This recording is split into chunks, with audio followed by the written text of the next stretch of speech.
Bija vētra un Jēzus nāk pa ūdens virsmu pretī Pēterim, un Pēteris raugās uz Jēzu, un tikmēr viņš staigā pa ūdens virsmu. Bet, kad viņš sāk lūkoties uz vētru, viņš grimst. Vai jums nav bijis kādreiz dzīvē tā, ka jūsu personīgā dzīvē vai ģimenē pēkšņi notiek kaut kāda lieta, kaut kas, pieņemsim, veselībai? Un jūs sākat meklēt Google un ChatGPT, un jūs saprotat, ka tas ir nopietni, ir jābrauc uz slimnīcu. Jūs aizbraucat uz slimnīcu, viens ārsts saka vienu, otrs ārsts saka otru, un kas notiek jūsu dvēselē? Satraukums, nemieris, raizes, jūsu kauli sāk drebēt.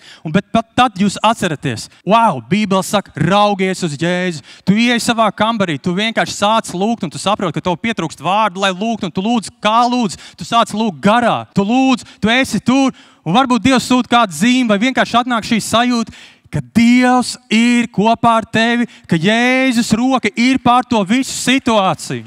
Tajā brīdī katra vētra kļūst staigājama.